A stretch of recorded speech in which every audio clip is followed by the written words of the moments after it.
Ladies and gentlemen, welcome back on the mic with Mike. It is the premier business radio program in the area. I'm your host, Mike King, and I appreciate you being here with me.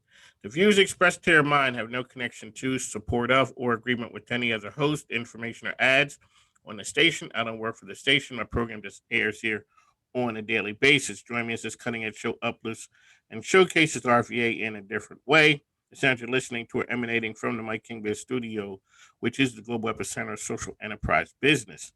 On the mic with Mike, we highlight partnerships, people, social enterprise business, organizations, sports, as well as we touch on some information of the day. So we talk about some issues here or there. To get more information about me, please follow me on all social platforms. Hashtag Mike King Biz, hashtag on the mic with Mike RVA. We'd like to thank our show sponsor, the first hour, Tom Childry, the credit card guy. If you have credit card merchant issues, Tom Childry's the man. He helps you get paid faster, and that's a good thing for us, these days. So he makes the credit card uh, process and system a lot easier and smoother for you as the business owner. Tom Childry, the credit card guy, 804-503-8472. Our second hour sponsor is Andy Taylor and Junk Luggers. If you have things around the house that you want removed, that's things, not people. Make sure you give Andy Taylor and Junk Luggers a call, 804-376-8558. These guys, both of those guys, do some excellent things around the community, supporting nonprofits, and we appreciate them for it. Along the way, folks, we have to pay bills. The microphone isn't free, like I said that. Plus, my grandkids need stuff. So please take a listen to our sponsors and advertisers as they help us stay on the air. We'd like to thank our weather provider, which is Cena Hospitality.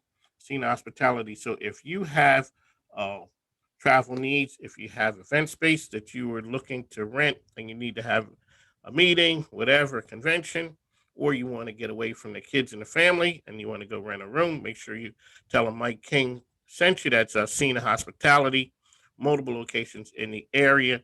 The weather for today is there'll be a high of 57, low of 37. Generally sunny despite a few afternoon clouds, high 57, winds out of the west at 10 to 20. Humidity 34%, UV index is 7 out of 10. Sunset for today is 7:52. With us, we, like I say, folks, we bring you the best and the brightest. We bring the game changers to you. That's what we do here. One of Mike with Mike, the best business radio program around. Here we are. Sarah Brockwell is with us today, ladies and gentlemen. Sarah, welcome to the program. Hello. How are you? Good. I'm good. I'm doing well. Sorry about having to sit through that. That's my disclaimer plus the weather. Okay. Um, so we're glad to have you here. You're here. You're here today to talk about your life, your journey, where you are now. But you're also going to be in our Swagger Studio series coming up in May. Because one of the things I so it's you're an educator, you're a yoga person, but you're in the Catholic Church. We want to talk a little bit about that, and you're a performer, and that's where I saw you at and singing "Eyes on the Sparrow." And you know what I said? I said we got to talk to Letty. So welcome to On the Mic with Mike, Madam. The microphone is yours to start. Oh, well, it's very interesting that you first found me singing because that's what I first did when I was very little. Someone heard my voice, I guess, somewhere in church. Usually that's how it happens in church, right? And somebody said, you're going to sing this song. And I did. I remember it was called Bring a Torch, Jeanette Isabella. A little Christmas. Okay, there you go. Yeah, a little Christmas carol.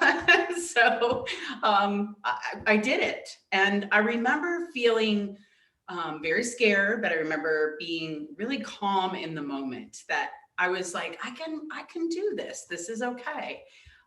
So no matter what I've done, even through theater school, even though I didn't go to a musical theater college, I went to an acting school conservatory, and I sang all throughout that.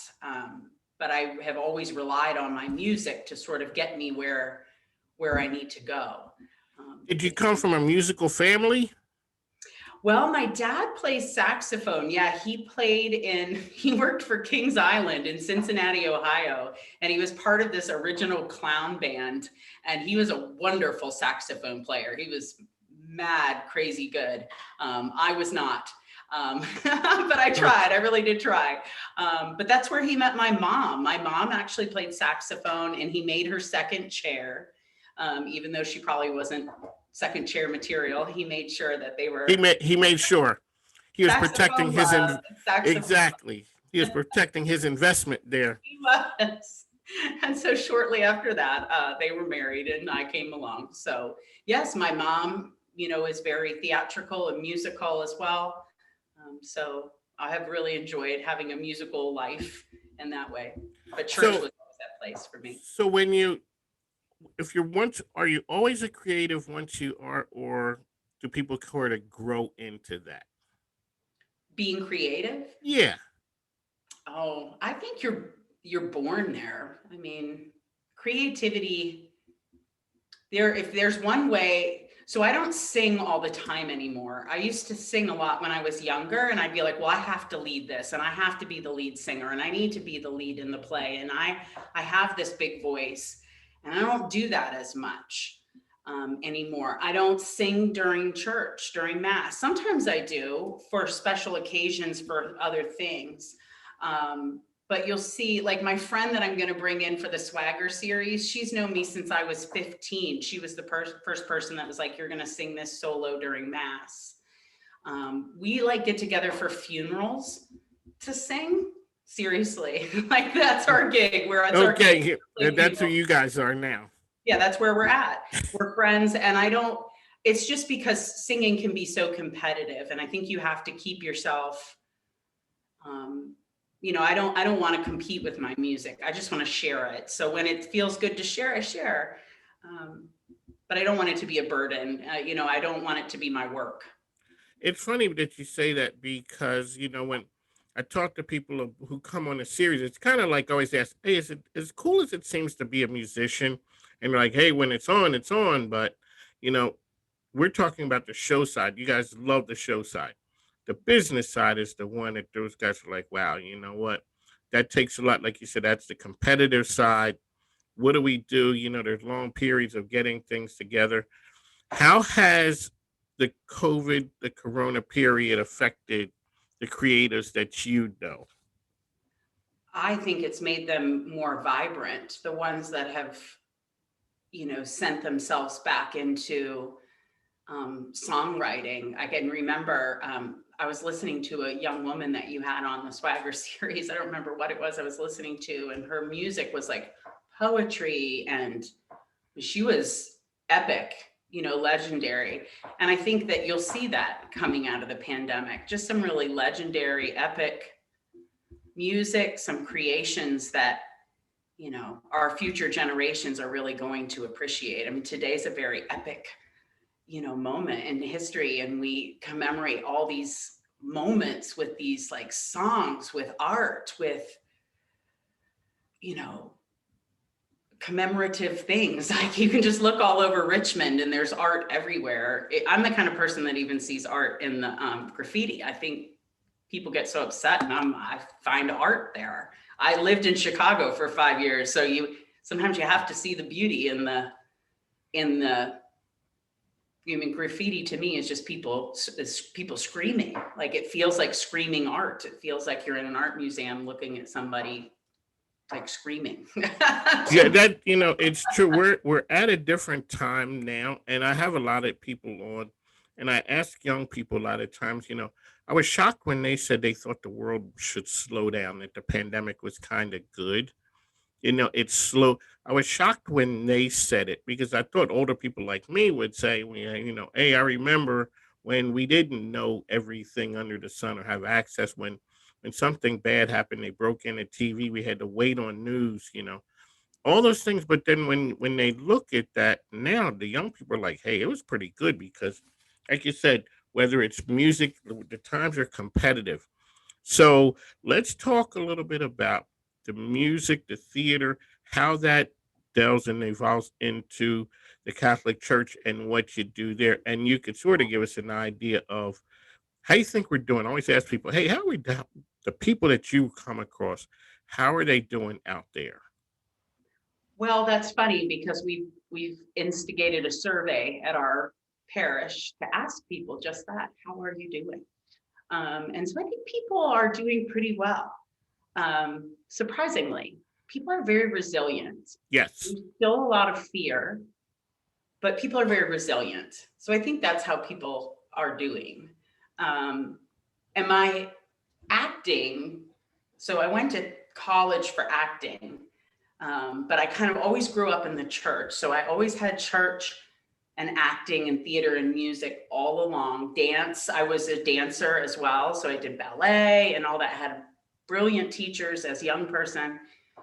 And so as I came through those things, I learned the basis of psychology. I learned the basis of, professional development through that acting experience, how to market yourself, so many different things. But more important than anything else was that presence, that ability to read the room, to read people's feelings, to understand how people, put yourself in someone else's shoes. That's what you have to do as an actor. You have to be on stage. You have to say yes, even if you're not really sure what you're doing. And that's the joy of improv. But the best part is when I went to go work at the church, I think a lot of women are called this way to church anyway. Men who come in professional to the church tend to be educated already. Women tend to come because their children are involved, or it's a job that they feel like they can easily slide into, or it's a need that they can fill. They come back. I always did it. I was a single mom before I have an 18-year-old and a 9-year-old. So when I first started, I was a single mom with a 3-year-old little boy, and working in youth ministry, working with teenagers was my job. And I liked it because my son would go away on weekends, and and I would, be with the youth group. I would be working. So I think that is where it all came in. I went from acting. I knew that wasn't really going to be a possibility as I became a single mom. I knew I wasn't going to be able to go chase my dream in that way. But God opened up another door for me. I mean, I was working in the church pretty quickly, and I've worked for the Catholic Church for 15 years. Let me ask you, so how's it different today than it was 15 years ago, the church? The outreach part. The outreach. Because that's always an interesting part. So I grew up in the church. My she has that kind of background of being a preacher and a principal. So, I went and we went all the time, but I went to Lutheran school, I went to Baptist church, I'd go all these different places. It was funny when I ran across, we moved outside of Philly about 20 miles, and I ran into my first Black Catholics.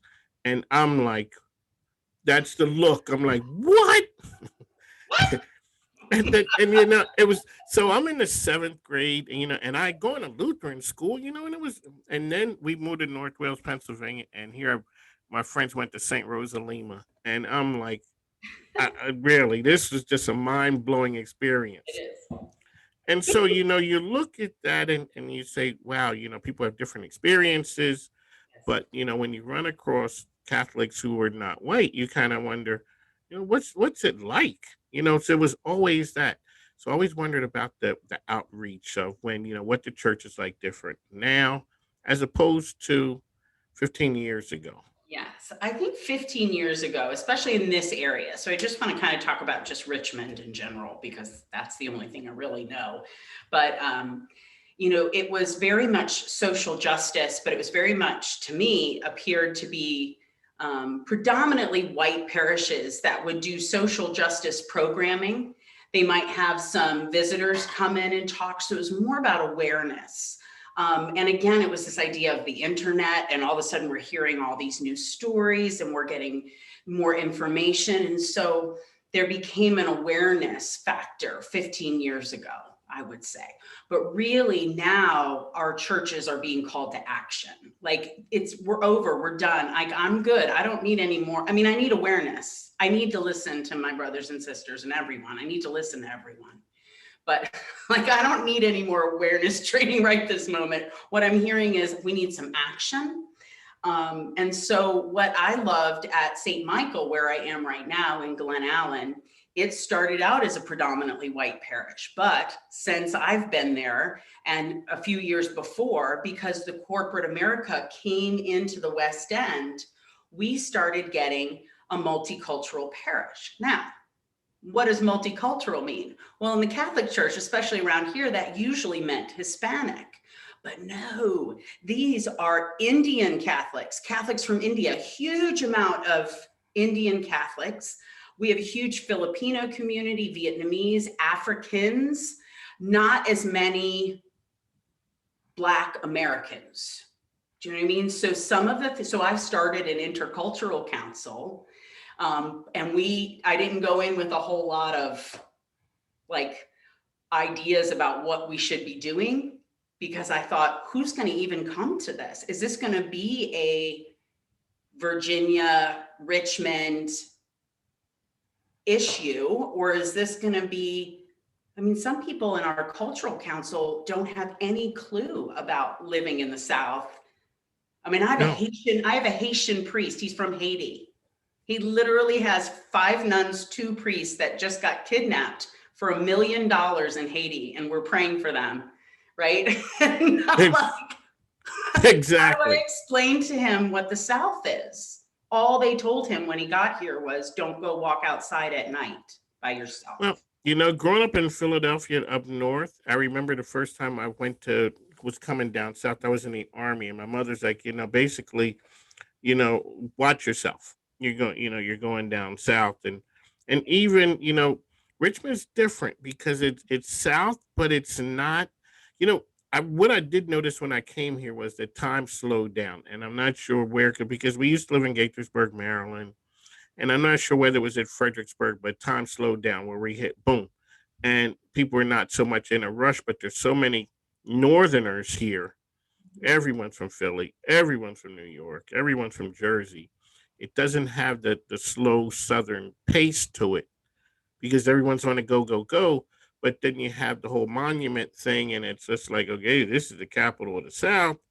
But then on the other hand, it's like, it's not that Southern Savannah or at Georgia. This is, you're a stone's throw from DC, and next thing you know, people are going, going, going.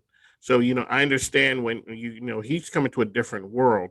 He's coming to America, but you're coming to America that's kind of like, hey, let me explain something here. Okay, so Mike King, Sarah Brockwell here talking. What are we talking about? We're Oh my talking. gosh, we are getting in deep. I mean, if these are deep, they're really hard because you have such a heart here in Richmond. It's so beautiful, and then on top of that, you get layered in all these other cultures. So I think It we're in a cool time in our.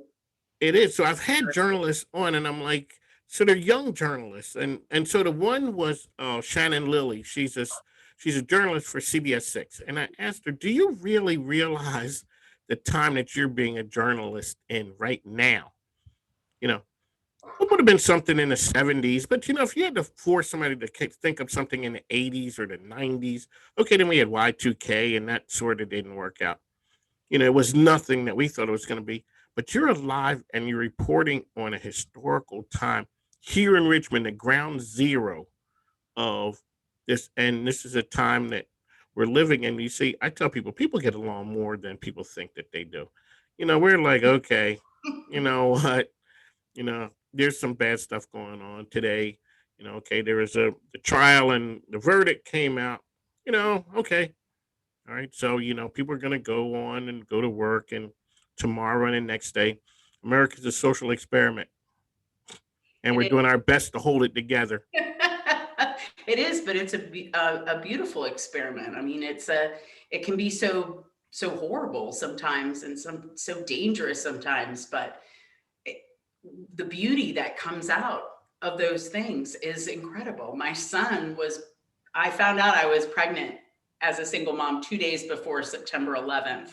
So for like 2 days, I was like, how am I going to tell my family that I'm going to have a baby? And then I'm like, oh, the world just blew up. Yeah, exactly. Let's put this in perspective.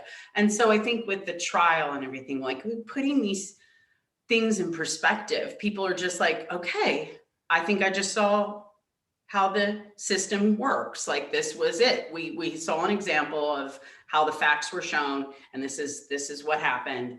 And so now today we can move on and say, okay, well, we didn't answer everything, but I can go to bed feeling different today. I mean, to me, it's very monumental. I know a lot of people don't want to commemorate these things, but I'm always like, I can't believe we're living right now.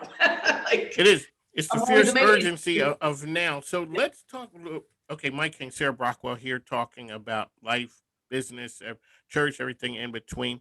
How does your group doing? And because when I we live on the West End, and I didn't really realize about where people came from, like why there were so many Indian folks who were here. Because when we came here in 2014, I guess the West End stopped at the hotel, basically, Right. and people were like, "Hey, you should have seen it just a few years ago." There was nothing out here. How's your group doing, and what does that say about Richmond as a whole, about people bringing different cultures here, and how's it changed the place, really? So I'm always going to advocate for unity and connection and culture. One thing that I got educated on was my Catholic faith, but I got a master's in theology. And in that, I got to also study world religion. So I kind of moved even further out into the stratosphere, and I've had a I'm lot. I'm sure. Yes. And Have you so, ever met Amy Black from Amy Black Tattoos? uh, no. You got to meet her. What she does is, so she is a tattoo artist, Mhm. but she works with women who've had like okay, yeah. I'm I do like, know, no, I know who you're talking about. The woman who does tattoos for women who've had breast reconstruction. yes. Okay, she met the Dalai Lama. Yeah. And I'm like, okay.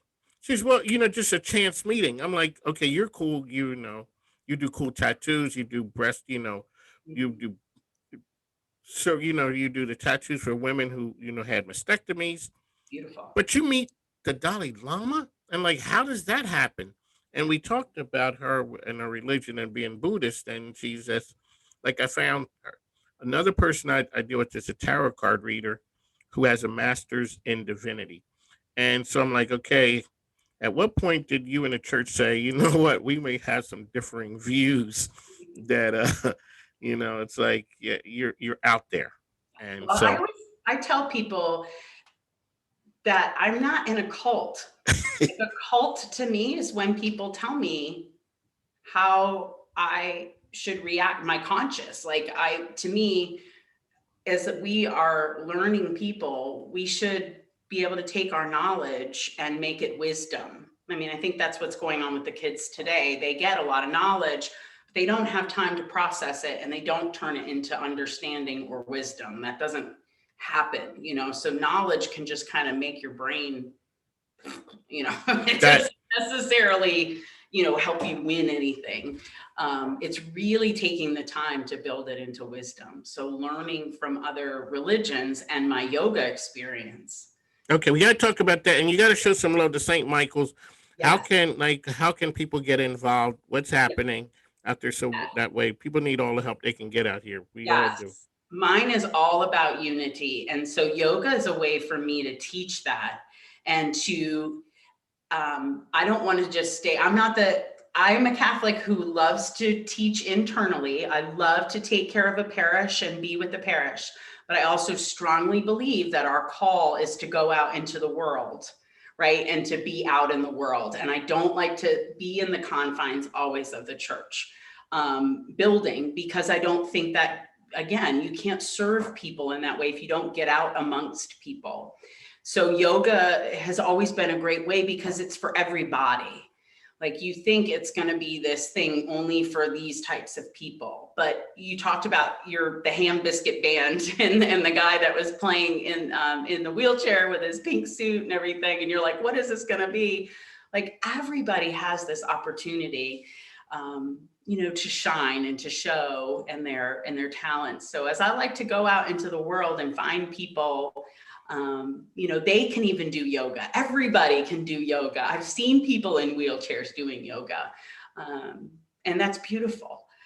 It creates some balance and some unity, and it helps people really get the junk that's in their mind that kind of gets in their way and kind of moves that around so that their body can kind of make its way out of its usual behavior patterns and then start to get into that spiritual side.